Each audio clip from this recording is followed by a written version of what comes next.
이 시간은 마태복음 5장 38절에서 42절을 본문으로 오른편 뺨을 치거든 이라는 제목으로 함께 말씀을 나눌 때 하나님께서 우리에게 은혜 주시기를 바랍니다. 예수님의 말씀 중에 짧은 말 한마디로 우리 마음에 깊이 박히는 그런 말씀들이 여럿 있습니다. 그 중에 손에 대한 말씀으로서 교회뿐 아니라 교회 밖의 사람들에게도 잘 알려진 말씀 두 군데가 있는데 전부 다 산상수훈에 이 말씀이 나옵니다. 종을 쳤으니까 이따 끝날 때 한 번 더 쳐주시면 됩니다. 하나는 6장 3절에 나오는 말씀, 왼손이 하는 일을 오른손이 모르게 하라. 구제할 때에 왼손이 아니고 오른손이 먼저네. 오른손이 하는 것을 왼손이 모르게 하여라는 말씀입니다. 그러니까 은밀하게 구제하라고 하는 말씀을 오른손 왼손으로 아주 인상 깊게 표현한 말씀인데, 아무래도 어려운 사람을 돕는 구제에 사회에서는 더 관심을 가지고 있기 때문에 더 널리 알려져 있고, 또 믿지 않는 사람들도 이 말씀은 더 많이 인용을 하는 것 같습니다.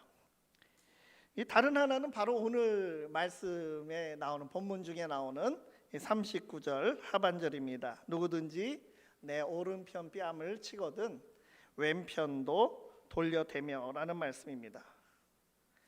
그러니까 앞에 왼손과 오른손이 서로 모를 정도로 은밀하게 구제하라.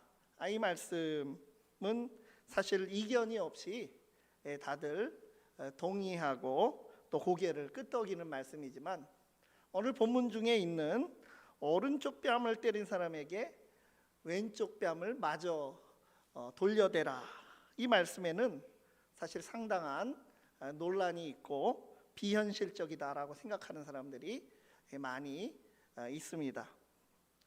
예수님께서 산상수훈의 말씀을 주신 지도 우리가 계산하면 2000년이 넘었는데, 바로 이러한 철저하고 과격한 산상수훈의 말씀, 이것은 실현 가능한 것인가? 여기서 관해서 아주 끊임없이 지금도 논쟁을 하고 있습니다. 그래서 그 토론은 산상수훈은 누구에게 주신 것인가? 산상수훈의 대상을 좀 좁혀서 누가 산상수훈의 말씀을 지킬 수 있는가?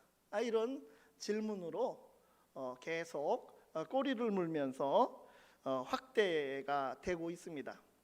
그래서 천주교 같은 경우에는 두 그룹으로 나눕니다. 사제나 수도사나 수녀나 이런 전적으로 헌신했다고 하는 분들은 조금 더 세게 철저하게 말씀을 지키고, 일반 평신도들은 그저 조금 덜하게 덜 철저하게 말씀을 지키더라도 괜찮다. 이런 두 단계 이중적인 윤리를 가지고 있는 것이 천주교 쪽입니다. 그런데 과연 그렇습니까? 우리가 주님의 제자라면 구분이 없이 누구나 똑같이 지켜야 하는 말씀입니다. 예수님은 제자들 모두에게 천국 백성다운 삶에 관해서 말씀을 하신 것입니다. 우리 모든 주님을 따르는 사람들은 삶 속에서 예수님께서 말씀하시는 더 나은 의를 드러내면서 더 의롭게 살아야 한다고 말씀하여 주셨습니다. 오늘 이 시간 우리에게 보복하지 말라는 예수님의 말씀이 주는 의미는 무엇입니까? 첫째로 우리는 보복과 폭력을 중단해야 합니다. 이 38절 말씀에 또 눈은 눈으로 이는 이로 갚으라 하였다는 것을 너희가 들었으나, 예수님께서 율법을 인용하신 것입니다. 눈은 눈으로 이는 이로 갚으라 라고 하는 법은 구약의 율법에도 나오지만, 그 유명한 함무라비 법전에도 나오고 그리스 로마의 법에도 나오는, 그래서 당시 어디에서나 상식적으로 여겨지는 법적인 원리였습니다.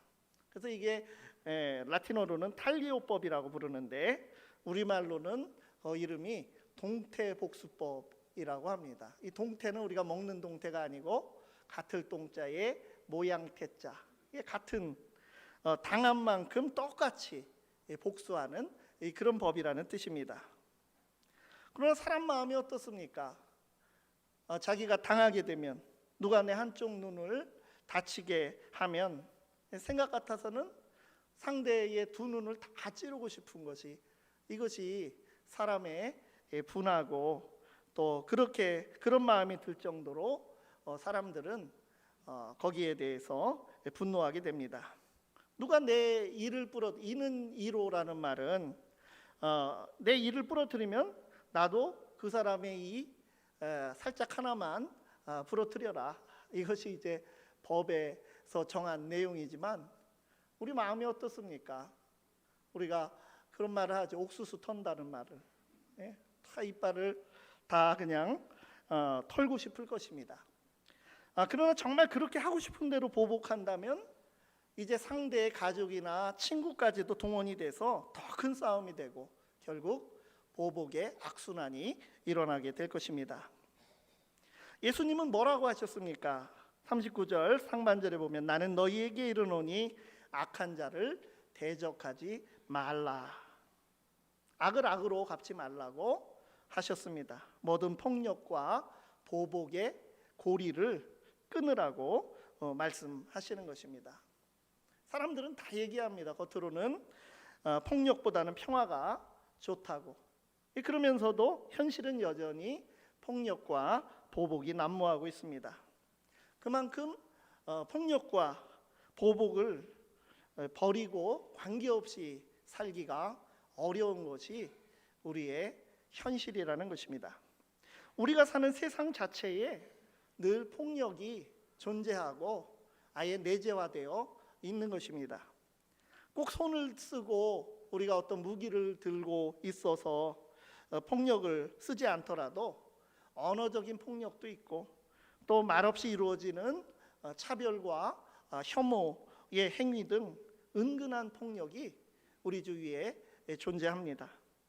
경쟁사회에서 사람을 줄 세우면서 그 세상이 강제로 억지로 거기에 맞추도록 요구하는 그런 삶의 방식, 이런 것도 우리가 폭력이라고 우리가 할 수가 있고, 어쩌면 종교의 이름으로도 일어나서 교회의 역사를 보면 교리의 이름으로 무수한 폭력이 일어났던 것을 우리가 발견할 수가 있습니다.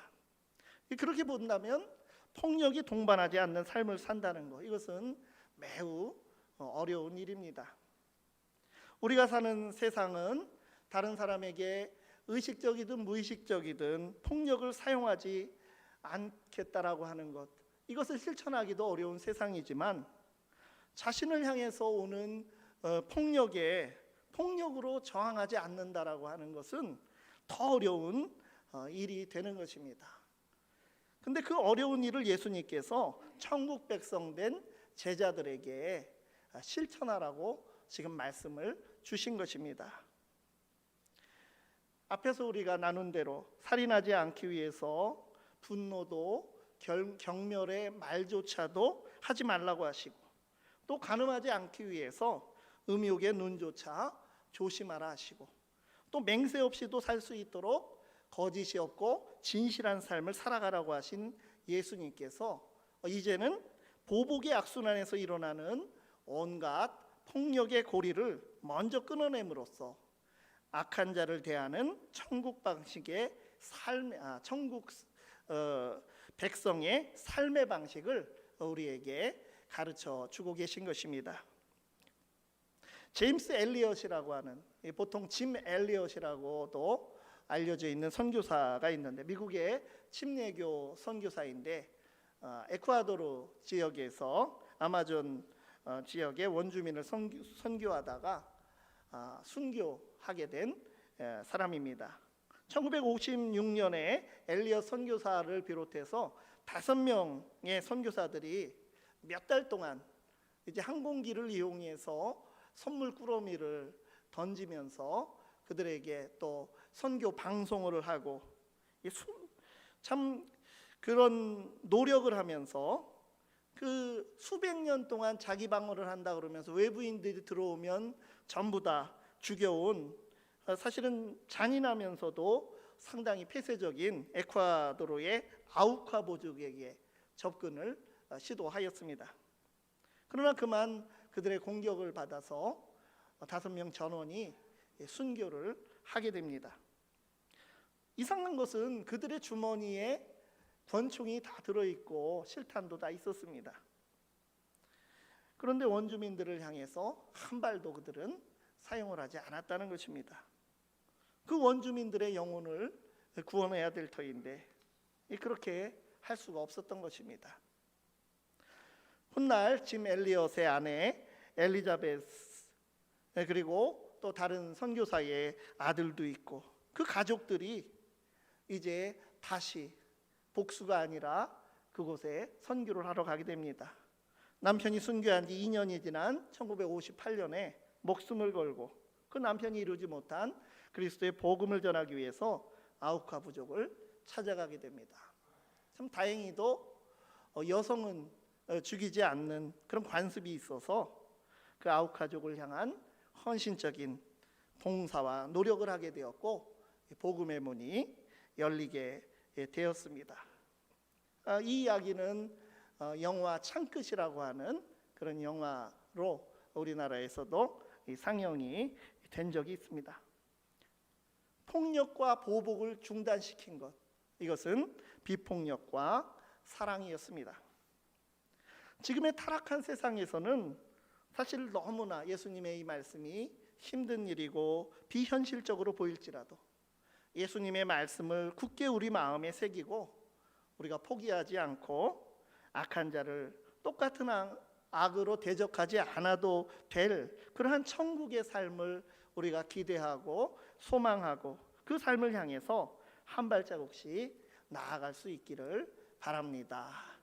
두 번째로, 더 나아가서 비폭력으로 폭력을 이겨야 합니다. 예수님은 악한 일을 행한 자를 대적하지 말고 보복하지 말라, 이 말씀을 하시면서 4가지 예를 들어서 오히려 선으로 악을 이기고 비폭력으로 폭력을 이기라고 말씀하셨습니다. 그 말씀 중에 하나가 이제 내 오른편 뺨을 치거든 왼편도 돌려대며, 이 첫 번째고, 두 번째는 너를 고발하여 속옷을 가지고자 하는 자의 겉옷까지도 가지게 하며, 세 번째는 누구든지 너로 억지로 오리를 가게 하거든 그 사람과 심리를 동행하라는 말씀, 그리고 내게 구하는 자에게 아예 주고 꾸고자 하는 자에게 거절하지 말라.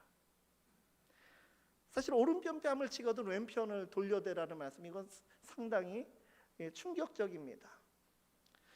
뺨을 맞는 사람의 기준으로 봤을 때 오른편 뺨을 맞기 위해서는 앞에서 오른손잡이가 나를 치기 위해서는 어떻게 되는 것입니까? 손등으로 칠 수밖에 없는 것입니다. 여러분, 손등으로 전에도 제가 물어봤었죠. 이렇게 맞는 것이 더 기분이 좋으십니까? 손등으로 맞는 것이 기분이 좋으십니까? 다 기분이 좋으십니까? 맞는 것도 맞는 것인데 아주 굴욕적인 방식으로 맞은 것인데, 그런데 그것을 왼뺨마도 돌려대라는 것입니다. 그 랍비의 가르침 중에는 손등으로 때렸을 경우에는 처벌도 2배로 해야 된다, 이런 가르침이 기록에 남아있을 정도입니다. 왼편 뺨을 마저 그에게 돌려대라고 예수님께서 말씀하셨습니다. 또한 속옷을 요구하는 자에게 이 겉옷까지도 줘버리라고 했습니다. 이 겉옷은 가난한 자에게 이불 역할을, 밤에 되면 이불 역할을 하는 것입니다. 그래서 겉옷을 만약에 저당을 잡으면 해지기 전에는 반드시 돌려주라고 하는 것이 또한 법입니다. 그 법적으로 보호받는 겉옷조차도 까짓 거 줘버려라, 이것이 예수님의 말씀입니다. 그리고 당시의 로마 법에 따라서 로마 군은 억지로 지나가던 사람을 강제로 징발해서 그에게 강제 노역을 시킬 수 있었습니다. 그런데 오히려 원래 가야 하는 거리보다 더 가라는 것입니다. 구레네 사람 시몬이 예수님의 십자가를 강제로 대신 지고 간 사건이 그 대표적인 예입니다. 오리라고 하는 말 번역했고 이 심리라고 번역했지만 사실은 원문에는 밀리온, 영어의 마일을 얘기하는 것입니다. 1마일, 한 구간 짐을 들고 가야 하는 거리인데 1마일 갈 것을 스스로 그 2배로 2마일을 가라고 하는 말씀입니다. 그리고 42절 말씀은 아예 그냥 달라고 하거든 구워달라고, 또 달라고 하든 구워달라고 하든 아예 그냥 다 줘버려라, 거절하지 말라 말씀을 하셨습니다. 어떻습니까? 이렇게 해가지고 과연 세상이 바르게 될 것인가? 참 악한 자들이 많이 있고 참 타락한 세상인데 걱정이 될 정도로 예수님의 말씀은 예외 없이 단호하게 말씀을 하여 주십니다. 우리 생각에 악한 자들의 그 요구에 순응하고 그 악을 방치하게 된다면 이 세상에서 악이 더욱 성행하게 될 것이 뻔합니다. 그러나 예수님은 이 세상을 악에게 내어주는 그러한 어쩌면 그런 무능력한 무저항과 비폭력을 말씀하신 것이 아니라 비폭력으로 폭력을 이기라는 말씀을 하신 것입니다. 악한 세상을 정복하는 능력이 있는 비폭력과 무저항을 말씀하고 계신 것입니다. 우리가 잘 아는 러시아의 작가 톨스토이가 있습니다. 대단한 문학가로 알려져 있지만 그는 엄청난 사회운동가이고 가난한 자들의 친구였습니다. 그 비폭력 평화주의로 유명한 사람이 인도의 마하트마 간디라는 사람인데 이 간디에게도 영향을 줬을 정도로 그는 대단한 평화주의자인데 바로 톨스토이가 가장 많은 영향을 받은 것이 예수님의 산상수훈의 말씀이고 이것을 문자 그대로 지키기 위해서 모든 폭력을 반대하며 철저하게 평화주의를 추구했습니다. 이 톨스토이는 귀족 가문에서 태어났지만 방탕한 생활을 했습니다. 바람둥이에 또 음주와 도박으로 끊임없이 추락하고 있던 그때에 그가 이제 마태복음 오늘 본문 말씀입니다. 산상수훈 중에 특별히 오늘 이 본문 말씀 마태복음 5장 38절에서 42절 말씀에서 인생의 해답을 얻게 되었습니다. 톨스토이 하면 전쟁과 평화, 부활 이런 소설만 생각하지만 나의 신앙은 어디에 있는가 이러한 책을 그가 썼는데 이 책에서 그는 마태복음 5장 21절에서 48절까지를 그리스도의 5계명이라고 하였습니다. 이 화면에 지금 비춰주고 있는데 톨스토이가 제시한 그리스도의 5계명은 우리가 지금 나누고 있는 그 말씀들의 핵심입니다. 화내지 말기, 또 음욕 품지 않기, 맹세하지 말기, 악에 저항하지 말기, 정의와 불의를 모두 잘 대하기, 원수를 사랑하라는 이제 다음 주에 나눌 말씀입니다. 그러니까 톨스토이는 10계명을 지키듯이 예수님께서 말씀하신 이 산상수훈의 말씀을 그리스도의 5계명이라고 이름을 붙이며 스스로 만들어서 지키며 살아갔다고 하는 것입니다. 톨스토이도 참 대단한 사람이지만 우리가 악을 대적하지도 보복하지도 말라고 하는 예수님의 이 말씀 앞에서 참 할 말이 없는 것은 이 말씀을 하신 예수님께서 바로 그렇게 살아가셨기 때문입니다. 예수님은 아무 죄 없이 고난받으셨고 또 사람들이 그 얼굴에 침뱉으며 또 주먹으로 칠 때에도 저항하지 않으셨습니다. 아무 저항 없이 묵묵히 십자가를 지셨습니다. 그런데 예수님의 이 비폭력, 무저항, 참 힘없는 이 죽음은 세상을 변화시켰습니다. 예수님의 죽음은 사랑의 죽음이었기 때문입니다. 그리하여 당시 로마 통치하에서 로마 황제를 주로 고백하던, 주님으로 고백하던 그 시대에 초기 교회 성도들은 예수 그리스도를 주로 고백하였습니다. 이것은 반역을 의미하였고 그들이 순교하면서도 로마 제국에 굴복하지 않고 결국 그들의 믿음이 로마에 승리할 수가 있었습니다. 초대교회 성도로부터 시작해서 300년 동안 박해 가운데도 예수 그리스도를 주로 고백하면서 믿음을 지키며 철저히 예수의 길을 따라 살아가서 마침내 313년에 기독교가 공인받고 로마를 접수한 그런 종교가 되었던 것입니다. 오늘 이 말씀 우리가 보면서 우리 모두가 선으로 악을 이긴 예수님의 말씀과 삶, 우리가 늘 묵상하며 더 나은 의라고 말씀하신 그 예수님의 더 높고 더 어려운 평화의 길을 우리도 묵묵히 따라갈 수 있기를 바랍니다. 세 번째로 우리는 악에 굴복하지 말아야 합니다. 참 예수님의 이 말씀은 참으로 지키기 어려운 말씀으로 계속 느껴집니다. 그러나 앞에서 우리의 몸에 눈이나 손이 실족하면 잘라버리라는 말씀, 이거 문자 그대로 우리가 지킬 수 있겠습니까?